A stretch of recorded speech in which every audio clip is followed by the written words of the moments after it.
Hi welcome to public talk TV. Telangana రాష్ట్రంలో ఎన్నికల వేడి మొదలైంది. కొంతమంది అభ్యర్థులకు టికెట్స్ ఇవ్వకపోతే వేరే పార్టీ కండువ కప్పుకుంటున్నారు. మరికొందరేమో అధిష్టానానికి ధిక్కరంగా నేనే నిలబడతాను ఇండిపెండెంట్గా అని చెప్పేసి బారిలోకి దిగుతున్న వారు మరికొందరు. ఎలాగైతేనే మండే ఎండాకాలం కంటే ఎక్కువ వేడి రాజుకుంది తెలంగాణ రాష్ట్ర రాజకీయ చదరంగంలో. మరి ఇలాంటి వాడి వేడి వాతావరణంలో ఎమ్మెల్యే అభ్యర్థి అర్జున్ రెడ్డి గారు మన స్టూడియోలో ఉన్నారు. మరి వారిని అడిగి మరికొన్ని విషయాలు తెలుసుకునే ప్రయత్నం మనం చేద్దాం. వారి యొక్క సమాధానాలు ఏంటో తెలుసుకుందాం. హాయ్ అర్జున్ రెడ్డి గారు, ఎలా ఉన్నారు? నమస్తే అండి, బాగున్నాను. అండ్ ఈ ఎన్నికల్లో, ఈ ముందస్తు ఎన్నికల్లో ప్రత్యర్థులను భయపట్టిస్తూ మీరు వారికి భయం పుట్టిస్తూ ముందుకు వెళ్తారా, లేకుంటే మీరు భయపడుతూ ముందుకు వెళ్తారా? ఎవరినో భయపట్టించాలని నేను రాజకీయాలు చేయదలుచుకోలేదు.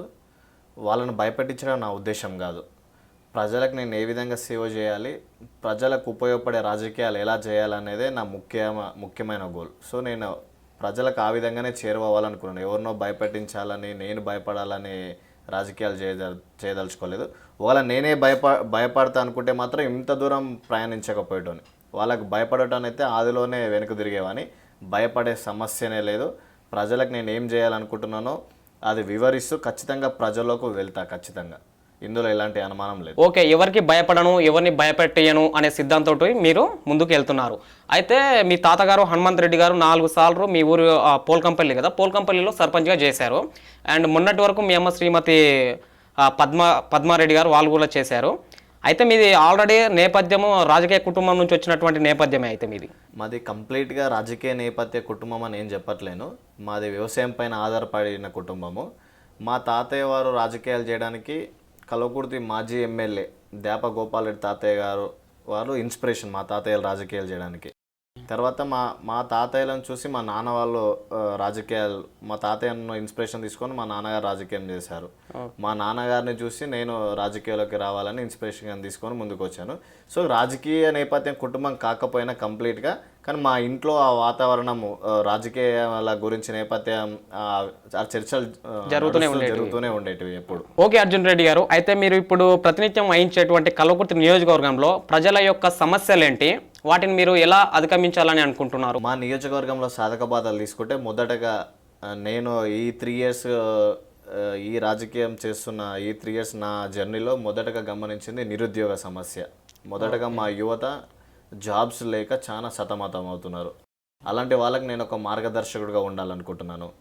నిరుద్యోగ సమస్య అనేది ఉండదు మా నియోజకవర్గంలో. ఏదో విధంగా ఎవరో ఒక విధంగా పని చేసుకోవాలి. హైదరాబాద్కి మా కల్వకుర్తి నియోజకవర్గం తీసుకుంటే సుమారుగా 85 కిలోమీటర్ల దూరంలో ఉంది. కంపెనీస్ తీసుకురావడానికి ఎవరు ప్రయత్నించట్లేరు. కంపెనీస్ తీసుకొచ్చే విధంగా నా ప్రణాళిక ఉంటుంది.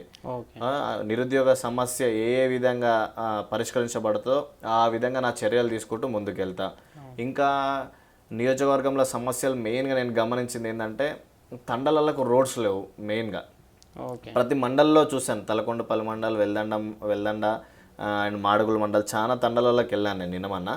ఏ తండలకు వెళ్ళినా సరైన రోడ్డు వ్యవస్థ లేదు. రోడ్డు వ్యవస్థ లేనప్పుడు ఏదైనా ఎమర్జెన్సీ హాస్పిటల్ ప్రాబ్లమ్స్ వచ్చినా ఎట్లా తీసుకొస్తారు? ఒక వెహికల్ వెళ్ళాలంటేనే వెళ్ళలేకపోతుంది. అలాంటి పరిస్థితులలో అక్కడ ప్రాబ్లం ఫేస్ చేసే పేషెంట్ని హాస్పిటల్ తీసుకురావడానికి చాలా ఇబ్బందికరమైన పరిస్థితులు ఉన్నాయి. సో నా మేనిఫెస్టోలో కూడా పెట్టాను, ప్రతి తండా నుంచి మండల కేంద్రానికి బీటీ రోడ్లు వేయాలి ఖచ్చితంగా. అది ఏ అవసరం ఉన్నా లేకపోయినా ఏదో రోజు అవసరం వస్తుంది. కాబట్టి ప్రతి తండా నుంచి మండల కేంద్రానికి బీటీ రోడ్లు అనేటివి కావాలి. మేజర్ సమస్య ఇది కూడా ఉంది. ఇవి మా దగ్గర నేను మేజర్గా గమనించిన సమస్యలు రోడ్లు, నిరుద్యోగ సమస్య బాగా ఉన్నది. వీటిపై నేను నిరంతరం కృషి చేస్తా. ఓన్లీ కృషి చేయడం కాదు, సమస్య పరిష్కరించే విధంగా నేను చర్యలు తీసుకుంటా ఖచ్చితంగా. దానికోసం మీరు పోరాడతాను. 100% పోరాడతాను. పోరాటం కాదు, ఫలితం వచ్చే విధంగా నా చర్యలు ఉంటాయి, నా ఆలోచనలు అదే విధంగా ఉంటాయి. దానికోసమే మీరు ముందుకు వస్తున్నారని మేము అనుకోవచ్చా? అవునండి, దానికోసమే ముందుకు వస్తున్నాను. అంటే మీరు చెప్పేటువంటి సమాధానం వింటుంటే ఇంతకు ముందుకు ఉన్నటువంటి శాసనసభ్యులు వాళ్ళందరూ కూడా దీని గురించి పోరాడలేదంటారా? నిజంగా కూడా వాళ్ళు చేసి ఉంటే ఇంకా ఈ రోడ్లు ఇంత అస్తవ్యస్తంగా రోడ్లు ఎందుకు ఉన్నాయండి? ఏ తండకు పోయినా కార్ పోవడానికే రోడ్లు లేవు అసలు. అంటే గుంతలు, కింద మీద రాళ్లతో కూడిన రోడ్లు ఉన్నాయి. వెల్దండ మండల్లో కోనేటివాడ ఆ రూట్లో అయితే అసలు అక్కడ పోవడానికి వే కూడా సరిగా లేదు. అంత దరిద్రమైన రోడ్లు ఉన్నాయి. మన తలకొండపల్లి మాడుగుల మండల్లో కొట్రం తాండాకు పోయినా అక్కడ రోడ్లకు పోతే 5 నిమిషాలకు పోవాల్సిన జర్నీ ఒక అర్ధగంట పోయింది, అర్ధగంట పట్టింది నేను పోవడానికి. సో వాళ్ళు చేసి ఉంటే నేను ఇంకా రోడ్లు చేస్తాను ఎందుకు చెప్తా, వాళ్ళు చేయలేరు కాబట్టే ప్రతి తండా నుంచి మండల కేంద్రానికి ప్రతి లింక్ రోడ్డు బీటీ రోడ్డు కావాలని నేను అంటున్నా. ఇది కావాలి ఖచ్చితంగా, అవసరం ఉన్న అవసరం లేకపోయినా ప్రజలకు ఉపయోగపడేటివి రోడ్లు అనేటివి. ఎందుకంటే ఏ ఏ సమయం ఎట్లా వస్తుందో ఎవరికి తెలియదు. సో రవాణా వ్యవస్థ అనేది అందుబాటులో ఉండాలి, పోవడానికి ఎక్కడి నుంచి ఎక్కడికి పోవడానికి రవాణా వ్యవస్థ అనేది బాగుండాలి. కాబట్టి రవాణా వ్యవస్థ బాగుండాలంటే రోడ్లు అనేటివి బాగుండాలి. ఏ అపాయం వచ్చినా నిమిషాలలో మండల కేంద్రాన్ని హాస్పిటల్కి తీసుకురావాలన్నా ఏం తీసుకురావాలన్నా రోడ్లు అనేటివి ఇంపార్టెంట్. కాబట్టి ప్రతి లింక్ రోడ్ బీటీ రోడ్ చేయడం నా లక్ష్యం, ఖచ్చితంగా చేస్తా. ప్రజలు ఆశీర్వదించి ఇట్లా నాకు అధికారం ఇస్తే ప్రతి తండా నుంచి లింక్ రోడ్డు బీటీ రోడ్లుగా మారుస్తా ఖచ్చితంగా. అంటే మీరు చెప్పే సమాధానం వింటుంటే వాళ్ళందరూ ఎవరు ఆ పనులు చేయలేదు, ప్రజలందరూ కొత్త నాయకత్వాన్ని కోరుతున్నారు కాబట్టి నేను ముందుకు వస్తాను అని అంటున్నారు. అయితే మీరు ఒకవేళ ఎమ్మెల్యేగా గెలిస్తే హైదరాబాద్లో ఉండి స్థిరపడిపోయి మీ లావాదేవీలకు చూసుకుంటారా, నియోజకవర్గంలో ప్రతి గ్రామాన్ని సందర్శిస్తూ వాళ్ళ సమస్యలను తెలుసుకొని పరిష్కరిస్తారా? నేను చూసుకోవడానికి నా దగ్గర ఏం పెద్ద లావాదేవీల కంపెనీలు లేవు, పోయి హైదరాబాద్లో స్థిరపడడానికి. హైదరాబాద్లో ఉంటే ఉండొచ్చు, కానీ నా ఫోకస్ అంతా ప్రజాసేవ చేయడమే. ప్రతి నిత్యం ప్రతి గ్రామానికి ప్రతి తండాకు తిరుగుతా, అక్కడున్న ప్రజలతో మమేకం అవుతా, ప్రజల్లో ఉన్న సమస్యలు ఏందనేది తీసుకొని ప్రజా సమస్యలు పరిష్కరించే విధంగా నేను ముందుకు నడుస్తా. ఎవరో ఎక్కడో దగ్గర కూర్చొని 10 మంది నాయకులను పిలిపించుకొని అక్కడ ఉన్న సమస్యలు ఏంది అనేది మాట్లాడాను. నా మేనిఫెస్టోలో కూడా పెట్టాను నేను, ఆల్రెడీ చాలామంది చూశారు. ప్రతి 2వ శుక్రవారం ప్రజా దర్బార్ అనే మండల లెవెల్లో ప్రోగ్రాం పెట్టేసి మండలంలో ఉన్న ప్రజలందరిని అక్కడ పిలిపించుకొని ప్రతి గ్రామంలో ఏం సమస్యలు ఉన్నాయి, ప్రతి స్ట్రీట్లో స్తంభానికి ఉన్న లైట్ నుంచి మోరి కాలువ ప్రతి చిన్న సమస్య దగ్గర నుంచి నా దృష్టికి తెచ్చుకుంటా ప్రతి సమస్యను పరిష్కరించే విధంగా నా చర్యలు ఉంటాయి ఖచ్చితంగా. హైదరాబాద్లో కూర్చొని గెలిచాక హైదరాబాద్లో కూర్చొని లావాదేవీలు చేయడానికైతే నేను రాజకీయాల్లోకి రాలేదు. అలాంటి రాజకీయాలు చేయదలుచుకుంటే ఇంకో 28 ఏళ్లలో అన్నీ వదులుకొని ప్రజాసేవ అని నేనైతే అనుకోలేదు. ప్రజాసేవనే చేయాలి, నాలాంటి యువకుడు ముందుకు వస్తేనే అలాంటి ఆలోచనలు ఉంటాయి, తిరగగల శక్తి ఉంటుంది. అందుకోసమే అన్నీ వదులుకొని ప్రజాసేవ చేయాలని రాజకీయాలలోకి వచ్చాను. ఒకవేళ మీరు ఇట్లా ఈ ఎలక్షన్లలో ఓడిపోతే, ఒకవేళ అనుకుందాం మీరు ఇట్లా అందులో గెలవకపోతే మీ యొక్క నియోజకవర్గ ప్రజలకు మీరు ఎలాంటి సేవలు అందిస్తారు? నెగ్గకపోతే అనే ఆలోచన లేనే లేదు, ఖచ్చితంగా నిలుస్తా, గెలుస్తా, ఆ నమ్మకం అయితే ఉంది. మీరు అనుకున్నట్టు ఒకవేళ గెలవకపోతేనే అనుకుంటే మాత్రం ఏమో అన్నీ సదురుకొని పోయి హైదరాబాద్లో ఇంట్లో కూర్చునే పరిస్థితి అయితే ఏం లేదు. ఫోకస్డ్గా రాజకీయాలు కంటిన్యూగా చేస్తా, ప్రజా సమస్యలు ఏమేమి ఉన్నాయో వాటిపై నిరంతరం ఫైట్ చేస్తూ ప్రజలకు కావాల్సింది ఏంది, ప్రజలకు ఉన్న ప్రభుత్వం ఎలాంటి సదుపాయాలు కల్పించగలేకపోతుందో అలాంటి దాంట్లపై ఖచ్చితంగా నిరంతరం ఫైట్ చేస్తూ ముందుకు కొనసాగుతూనే ఉంటాయి. కానీ ఎక్కడ వెనకబోయే సమస్య లేదు, వెనక అడుగు వేసే సమస్యనే లేదు. నా మేనిఫెస్టోలో కూడా తీసుకున్నాను, మెయిన్గా విద్య, వైద్యం, రోడ్లు, యువకులను మెయిన్గా వీళ్ళని దృష్టిలో తీసుకొని నా మేనిఫెస్టో తయారు చేసుకున్నాను.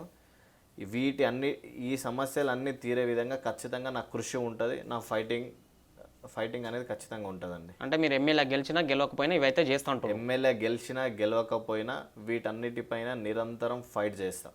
మీ మేనిఫెస్టో తీసుకుంటే దాదాపు ఒక 25 అంశాలు అందులో చేర్చారు, అవునా?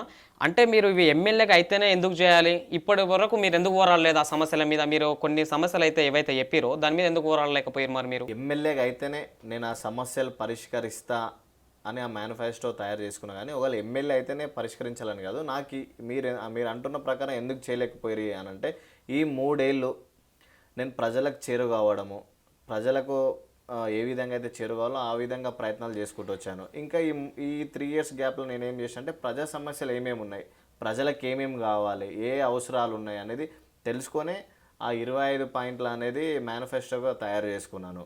సో ఇన్ని రోజులు ఉద్యమాలు చేయలేకపోవడానికి కారణం అదే. అంటే ఉద్యమాలలో పాల్గొన్నాం, గవర్నమెంట్ హాస్పిటల్ కావాలని, అమ్మన్గల్లో 100 పడకల హాస్పిటల్ కావాలని నవతరం యూత్ వాళ్ళు దీక్ష చేసి ఆ దీక్షలో పాల్గొన్నాము. తలకొండపల్లి మండలంలో కాలేజ్ కావడానికి రోడ్డు పైన దీక్షలో కూర్చున్నాం. ఇలాంటి చాలా దగ్గర దీక్షలో కూర్చున్నాం, ఫైట్ చేసినాం. కానీ ఫోకస్డ్గా నా సింగిల్గా ఫైట్ చేయలేకపోయినాను. ఎందుకంటే చేయలేకపోవడానికి కారణం కూడా ఎందుకంటే ప్రజలకు నేను ఎవరో తెలియాలి కాబట్టి తెలియజేసుకునే దారిలో పోయినాను.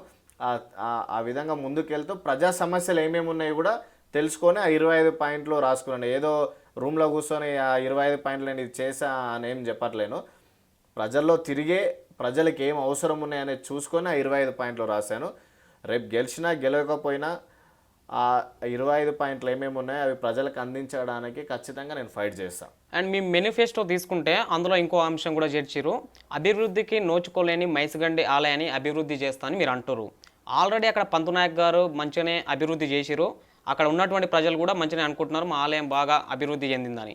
అంటే ఇంకా మీ దృష్టిలో అభివృద్ధి అంటే ఇంకా ఇట్లా చేయాలని ఏమైనా ఉందా? పంతునాయక్ గారు అభివృద్ధి చేశారు, ఆయన ఇంకా అభివృద్ధి చేద్దాం అనుకున్నాడు టెంపుల్ని. కానీ దురదృష్టవత్తు ఆయన ప్రాణాలు కోల్పోవడం జరిగింది. సో ఆయన ఆశయాలను ఆయన ఏవేవైతే అనుకున్నాడో ఆయన ఆశయాలను ముందు కొనసాగించాలని నేను అనుకుంటున్నా. మీరు అన్నారు అభివృద్ధి ఆల్రెడీ చెందింది కదా ఇంకేం అభివృద్ధి అని అంటున్నారు. అభివృద్ధి అంటే నేనేమంటున్నా అంటే టెంపుల్ చుట్టూ సీసీ రోడ్ కావాలంటున్నాను నేను. ఓకే, మొత్తం ఒక చిన్న వర్షం పడితే బురద అయిపోతుంది అంత. సో అదంతా సీసీ రోడ్ కావాలంటున్నా. ఇంకోటి టెంపుల్ కొద్దిగా డౌన్లోకి ఉంది, వర్షం నీళ్ళు పడగానే జరుగున టెంపుల్లోకి వెళ్ళిపోతున్నాయి. సో అట్లాంటి లేకుండా టెంపుల్కి లెవెల్కి తీసుకొచ్చి చుట్టూ సీసీ రోడ్స్ వేసి గ్రీనరీ ఏర్పాటు చేసి చూడడానికి ఆహ్లాదకరమైన వాతావరణం ఏర్పరచాలనేది నా అభిప్రాయం. ఎందుకంటే పంతునాయక్ గారు బతికి ఉంటే నిజంగా కూడా టెంపుల్ని ఆ విధంగా డెవలప్మెంట్ చేసేవాడు. సో ఖచ్చితంగా ఈ డెవలప్మెంట్ అనేది నేను లేదని అనుకుంటున్నా. ఆ డెవలప్మెంట్ చేయాలని అందుకోసం ఆ అంశాన్ని జోడించాను. ఎందుకంటే కలకుర్తి నియోజకవర్గంగా ఆ టెంపుల్ ఒక ఐకాన్ లాంటిది. అవునండి, ఎక్కడి నుంచి ఎక్కడ పోయినా మైసగండి టెంపుల్ అనేది ఒక ఐకాన్ లాంటిది. కానీ చుట్టూ సీసీ రోడ్స్ లేకపోవడము, వర్షం నీళ్ళు టెంపుల్లోకి పోవడము, ఆ కింద డౌన్లోకి ఉండడం కొద్దిగా అదంతా నాకు నచ్చలేదు. అందుకే అభివృద్ధి అంటే నేను అదే అంటున్నా, ఆ చుట్టూ సీసీ రోడ్స్ ఉండడము, ఆ వర్షం నీళ్ళు లోపలికి పోకుండా టెంపుల్ని కొద్దిగా గ్రౌండ్ లెవెల్ సరిగా ఉంటాడు చూడడము, గ్రీనరీ చుట్టూ గ్రీనరీ ఏర్పాటు చేయడము, ఆహ్లాదకరమైన వాతావరణం పెంచాలని అనుకుంటున్నాను ఖచ్చితంగా ఉండకుండా. ఓకే, అండర్ గ్రౌండ్ డ్రైనేజ్ వ్యవస్థను ఏర్పాటు చేయడము ఆ విధంగా. అందుకే పంతునాయక్ గారు చేయాలనుకున్న పనిని ఆయన బతికుంటే ఇంకా చేసేవాడు ఆ టెంపుల్ని అభివృద్ధిని. ఆ అభివృద్ధిని నేను కొనసాగిస్తాను. ఆయనను ఆదర్శంగా తీసుకొని ఆ టెంపుల్ని ఇంకా అభివృద్ధి పరుస్తా. కలకుర్తి నియోజకవర్గానికి ఐకాన్గా నిలబెడతా టెంపుల్ని ఖచ్చితంగా. అండ్ అర్జున్ రెడ్డి గారు, మీరు మీ మేనిఫెస్టోలో తీసుకుంటే ఇంకో అంశాన్ని కూడా చేర్చారు, ప్రతి మండలానికి ఒక స్కూల్ని తీసుకొని పైలట్ కేంద్రంగా తీసుకొని వారికి క్రీడాకారులుగా తయారు చేస్తాను అని చెప్పారు. అది ఏ విధంగా మీరు చేద్దామని అనుకుంటున్నారు? ఈరోజు మన వ్యవస్థలో చదువుకే అధిక ప్రాధాన్యత ఇస్తున్నాం. కల్చరల్ యాక్టివిటీస్కి ఎక్కడ కూడా మనం ప్రాధాన్యత ఇస్తున్నాం. కల్చరల్ యాక్టివిటీస్ కానీ స్పోర్ట్స్ కానీ ఎక్కడ అసలు ఆ ఊసే లేదు. ఈ ప్రైవేట్ వ్యవస్థ వచ్చినాక కంప్లీట్గా ఆ వ్యవస్థ అనేది మర్చిపోతున్నాం. కానీ స్పోర్ట్స్ అనేది మానవ జీవితంలో ఎంతో ఇంపార్టెంట్. యువకులను అటువైపు మళ్లించడానికి ఎవరు మనం కృషి చేయట్లేం. సో మా నియోజకవర్గంలోనే తీసుకుంటే ఎంపీడీ బీపీడీ చేసిన విద్యార్థులు చాలామంది ఉన్నారు. వాళ్ళని వాలంటీర్లుగా తీసుకొని ఒక మండల్లో ఒకటే స్కూల్ నేను ఎందుకు అంటున్నానంటే అక్కడ ఒక ప్రయోగాత్మకంగా చేస్తే దాని రిజల్ట్ బెటర్గా వస్తే అన్ని స్కూల్స్కి దాన్ని ఇంప్లిమెంట్ చేయొచ్చు. సో ఒక స్కూల్ని తీసుకొని యువకులకు ఎవరికైతే ఏ క్రీడాకారులకు అంటే విద్యార్థులకు ఒకరికి క్రికెట్ ఉండొచ్చు, ఒకరికి వాలీబాల్ ఉండొచ్చు, ఒకరికి బాస్కెట్బాల్ ఉండొచ్చు, ఒకరికి ఖోఖో ఉండొచ్చు, ఒకరికి లాంగ్ జంప్, ఇట్లాంటి డిఫరెంట్ యాక్టివిటీస్ స్పోర్ట్స్ యాక్టివిటీస్ ఎవరికి ఇంట్రెస్ట్ ఉంటుందో వాళ్ళ లిస్టు తీసుకొని వాళ్ళని రాష్ట్రం నుంచి నేషనల్ స్థాయి క్రీడాకారులు ఇంటర్నేషనల్ స్థాయి క్రీడాకారులు అవ్వడానికి కావాల్సిన కోచింగ్ ఇప్పియాలని నా సొంత ఆలోచన. అది ఆ విధంగా నా చర్యలు తీసుకుంటా ఖచ్చితంగా. ఎందుకంటే ఎవరో ఒకరో బంగారు పథకం సాధించి వస్తే మన దేశం మొత్తం పొంగిపోయి షేర్లు ఫేస్బుక్లలో వాట్సాప్లలో ఈరోజు షేర్లు చేసుకుంటున్నాం. కానీ ప్రతి ఒక్క క్రీడాకారికి అంత ప్రతి ఒక్క విద్యార్థికి ఆ విధంగా వెళ్ళాలని ఆలోచన ఉంది, కానీ ఎంకరేజ్మెంట్ లేదు. సో ఆ ఎంకరేజ్మెంట్ నేను అవుతా. మా నియోజకవర్గంలో ఎవరెవరికి ఏమేమి ఇంట్రెస్ట్ ఉందో స్కూల్ దశల నుంచే తెలుసుకొని వాళ్ళకి ఇక్కడ నుంచే కోచింగ్ ఇస్తూ వాళ్ళకి కావాల్సిన సదుపాయాలు కల్పిస్తూ వాళ్ళని ఇంటర్నేషనల్ క్రీడాకారులుగా తయారు చేయడానికి కావాల్సిన సదుపాయాలు నేను 100% కల్పిస్తాను. మీ మేనిఫెస్టోలో చూసుకున్నట్టయితే ఇంకో అంశము, ఏ కులాన్ని కూడా ప్రోత్సహించను, ఏ మతాన్ని కూడా ప్రోత్సహించను, మనుషులే నా కులం, మానవత్వమే నా బలం అన్నట్టుగా ఒకటి అయితే చేర్చారు మీరు. కానీ మీ చివర్లో 2018 and 19 మేనిఫెస్టో అర్జున్ రెడ్డి అనేది ఒకటి ఉంది. మరి రెడ్డి అనేది దేనికి సూచిక అనుకోవచ్చు అండి మేము? ఈ ట్యాగ్లో ఏముందండి, రెడ్డి ఇంకో విధంగా తీసుకుంటే నాయక్ కానీ గౌడ్ కానీ అదని ఇవన్నీ ట్యాగ్స్. దాన్ని చర్చించాల్సిన అవసరం లేదని నేను అనుకుంటున్నాను. నేను ఏదో ఈరోజు రాజకీయాలకు వచ్చినానని ఆ రెడ్డి అనే పదాన్ని ఏం ట్యాగ్గా తగిలించుకోలే. చిన్నప్పటి నుంచి స్కూల్లో కానీ అన్నిట్లలో రాసుకుంటూ వచ్చారు కాబట్టి అది ఆ విధంగా ఉందనే భావిస్తున్నాను నేనైతే. నాకైతే నేను మనుషులుగానే చూస్తా, కుల ఆధారితంగా నేను చూడను. ఈ రోజున్న రాజకీయాలు కులాలుగా డివైడ్ చేసి రాజకీయాలు చేస్తున్నారు. నాయకులు కూడా ఏటికన్నా పోయినా మీది ఏ క్యాస్ట్ అని అడిగి రాజకీయాలు చేస్తున్నారు. నేను అలాంటి రాజకీయాలు చేయదలుచుకోలే. మీరు కనుక్కోండి కూడా, నా దగ్గర ఉన్న యువకులు కానీ నన్ను నమ్మి నా సిద్ధాంతాలు నమ్మి నా ఫాలో అవుతున్న ఫాలోవర్స్ని కూడా అడగండి. ఎక్కడ కూడా ఎవరు నేను మీది ఏ కులం అని ఇప్పటివరకు ఒక్కరిని కూడా అడగలే. నాకు కులాలు ఇంపార్టెంట్ కాదు, మనుషులు ఇంపార్టెంట్. మనుషులుగా చూసే సమాజం రావాలనుకుంటున్నాను. అలాంటి దానికోసమే నా ప్రయత్నాలే. ఈ రెడ్డి ఇంకోటి అవన్నీ జస్ట్ ట్యాగ్ లైన్స్. దాన్ని నేను నమ్మను. మనిషి విలువలనే, మనిషికి ఏ విధంగా రెస్పెక్ట్ ఇచ్చుకుంటున్నారు అనే దాన్నే నమ్ముతాను నేను ఎక్కువ. మీరు మేనిఫెస్టోలో ఇంకోటి పెట్టారంటే, ఎమ్మెల్యేగా గెలిస్తే మళ్ళీ అధికారంలోకి ఎలా రావాలని ఆలోచించను, కల్వకుర్తిని రాష్ట్రం లెవెల్లో ఫస్ట్ ప్లేస్లో ఎట్లా నిలబెట్టాలని ఆలోచిస్తానని అన్నారు. అంటే అట్లా నిలబెట్టడానికి గల అంటే మీరు ఏమేమి ప్రతివ్యూహాలు ఇట్లా చేయాలి, లేకపోతే ఇది ఉంటే బాగుంటుంది, ఈ అభివృద్ధి చెందలేదు అని మీరు ఏమేమి అనుకుంటున్నారు? నియోజకవర్గంని మొదటి స్థానంలో నిలబెడతా అంటే ఏ విధంగా అంటే ఏ నియోజకవర్గం తీసుకున్నా అక్కడ ఉన్న మేజర్ సమస్యలు ఏముంటాయండి?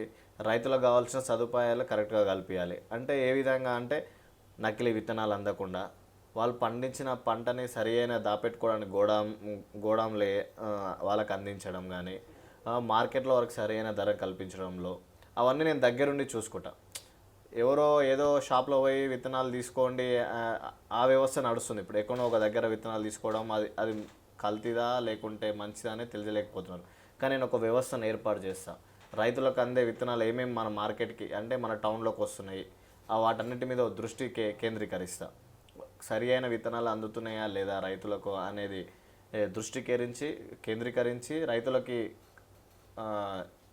ఒరిజినల్ అంటే సరైన విత్తనాలు అందే విధంగా చర్యలు చేపడతారు. ఇంకోటి నిరుద్యోగ సమస్య. ఈ సమస్య లేకుండా ఉండడానికి నా శాయశక్తులు కృషి చేస్తా. అంటే పారిశ్రామికవేత్తలను ఇక్కడ తీసుకొచ్చి కంపెనీలు పెట్టడానికైనా, అంటే పొల్యూషన్ కాకుండా మా రైతులకు ఉపయోగపడే విధంగా, మా ఉన్న యువకులకు ఉపయోగపడే విధంగా కంపెనీస్ వచ్చే విధంగా ప్రయత్నాలు చేస్తా. ఇంకొకటి మేజర్గా సమస్యలు ఏముంటాయంటే రోడ్ల సమస్యలు.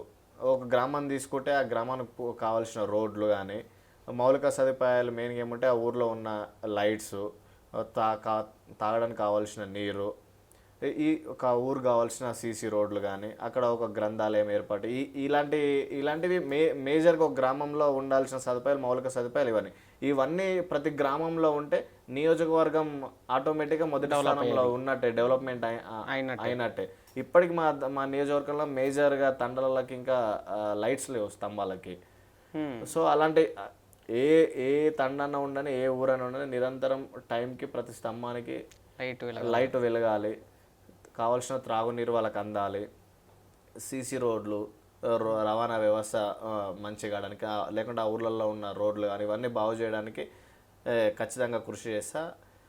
ఇవన్నీ సమకూరితే ఆటోమేటిక్గా నియోజకవర్గం అభివృద్ధిలో ఉందని అనుకుంటాం. ఇంకొకటి వైద్యం. మేజర్గా రాష్ట్రంలో మొత్తం తీసుకున్న, దేశంలో తీసుకున్న ఈరోజు ప్రైవేట్ ఆసుపత్రులు చాలా పెరిగిపోయాయి.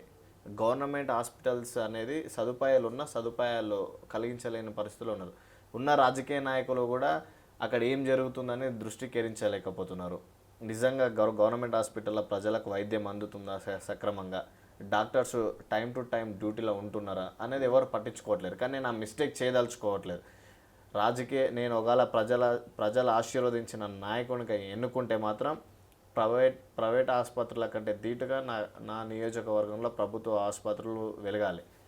Correct time to time duty చేయిస్తారు డాక్టర్లతోటి కూడా. మా హాస్పిటల్ చూసుకుంటే చాలా పెద్ద ఉంది హాస్పిటల్, కానీ పేషెంట్లు అనేది ఉండట్లేరు ఎక్కువ.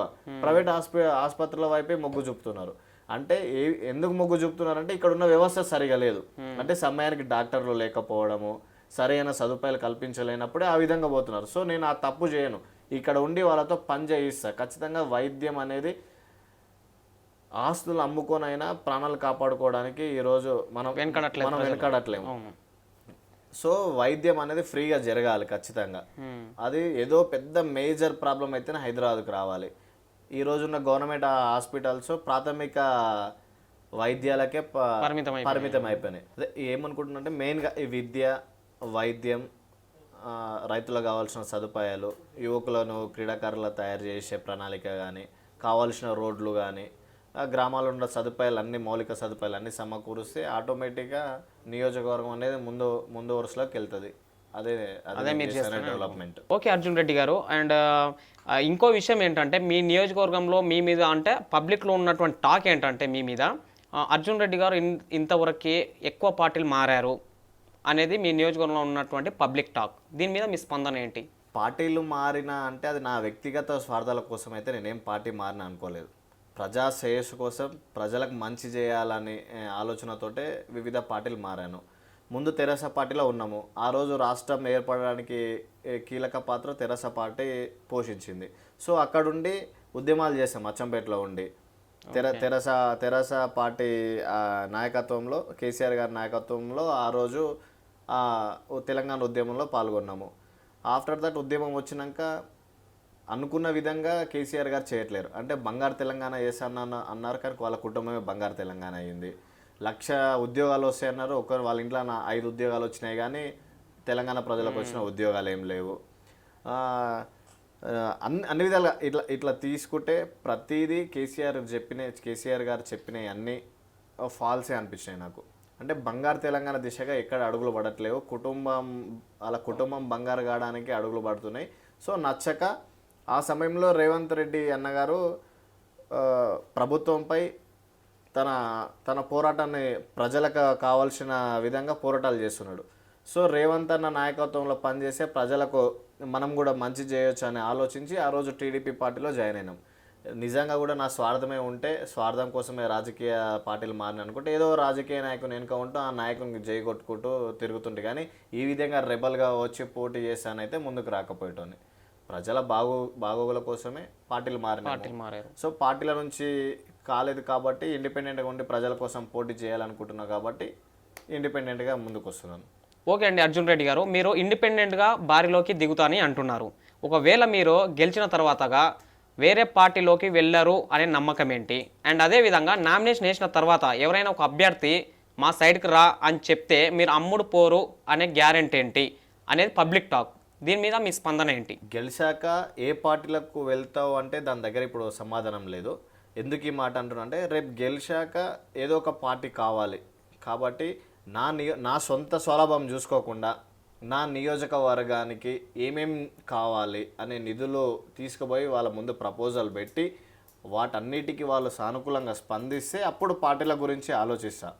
ఇంకోటి ఏంటి, అమ్ముడపోతారా? రేపు నామినేషన్ వేసినాక ఏదో పార్టీకి ఎవరికైనా అమ్ముడపోతారంటే ఎందుకు అమ్ముడపోతామండి? అమ్ముడపోవడానికి ఆ రాజకీయాలు చేస్తున్నది. మీడియా ముఖంగా చెప్తున్నాను, అమ్ముడపోతా అనే సమస్య అయితే లేదు. అలాంటి అనుమానాలు అవసరం లేదు. నేను రేపు రాబోయే తరాలకు ఆదర్శవంతంగా ఉండాలనుకుంటున్నాను. ఆదర్శవంతమైన రాజకీయాలు చేయాలనుకుంటున్నాను. సో రేపు వచ్చే నా తర్వాత వచ్చే యువకులకు నేను ఒక ఆదర్శంగా నిలబడాలంటే ఈరోజు నేను అమ్ముడపోతే రేపు వచ్చే వాళ్ళు కూడా అదే పని చేశారు. అలాంటి మిస్టేక్స్ చేయొద్దని నేను రాజకీయాలలోకి వస్తున్నా. ఎక్కడో ఒక దగ్గర పునాది పడాలి, ఆ పునాదే నేను కావాలని భావిస్తున్నా. అందుకే అమ్ముడబోయే సమస్య లేదని అలాంటి అనుమానాలు అవసరమే లేదు. ఖచ్చితంగా పోటీలో ఉంటా, నిలుస్తా, నెగ్గగలుగుతానే నమ్మకం ఉంది. ప్రజలు ఆశీర్వదిస్తే అద్భుతమైన నియోజకవర్గాన్ని అభివృద్ధి పరుస్తా. అండ్ అర్జున్ రెడ్డి గారు, మీరు ఇంతకుముందుకు ఒక ఇంటర్వ్యూలో చెప్పారు, మా ఊరికి రుణపడి ఉంటాను, మా ఊరి ప్రజలతో కలిసిమెలిసి వాళ్ళతో వర్క్ చేస్తానని చెప్పారు. అయితే మీరు ఇప్పుడు పోటీలోకి దిగుతుంది మాత్రం కల్వకుర్తి నియోజకవర్గం నుంచి, కానీ పాడేదేమో ఊరు పాట పాడుతున్నారు. ఇందులో ఉన్నటువంటి మర్మం ఏంటి? ఇదే క్వశ్చన్ నా ఫాలోవర్ కూడా అడిగాడు నన్ను, ఒక తమ్ముడు అడిగాడు నన్ను, ఏందన్నా నేను ఇంటర్వ్యూ చూశాను, నువ్వు మీ ఊరు పాట ఎక్కువ పాడినావు, మీ ఊరు ఓట్లు ఏమో ఇక్కడ లేవు, నువ్వు నిలబడుతున్నదేమో కల్వకుర్తి నియోజకవర్గం నుంచి, ఓట్లు అడుక్కుంటున్నది కల్వకుర్తి ప్రజలని, నువ్వు ఏమైనా చేసంటే కల్వకుర్తి ప్రజలకు రుణపడి ఉంటా అని చెప్పాలి, కానీ మీ ఊరు ప్రజలకు రుణపడి ఉంటా అని చెప్తున్నావు ఏంటిది అన్న అని నన్ను కూడా నా మిత్రుడు అడిగాడు.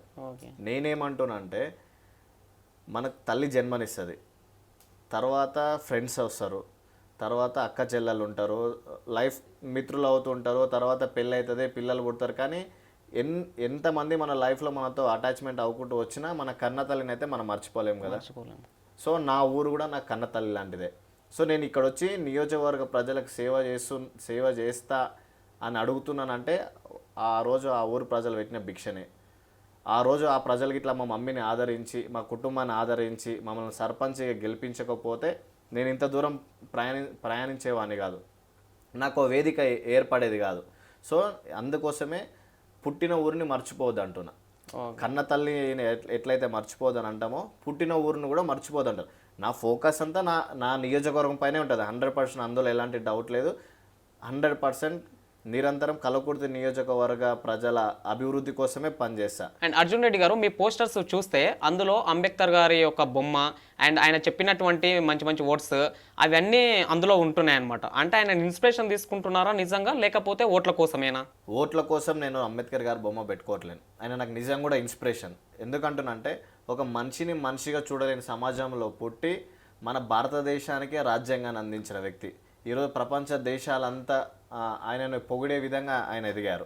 ప్రతి ఊర్లో ఆయన విగ్రహానికి దండం పెట్టే స్థాయిలో ఆ విధంగా ఎదిగారు ఆయన. అందుకే నాకు ఆయన అంటే ఇన్స్పిరేషన్. ఏదో ఈ పిచ్చి రాజకీయాల కోసం, ఓట్ల కోసం ఆయన బొమ్మను వాడుకోవట్లేదు.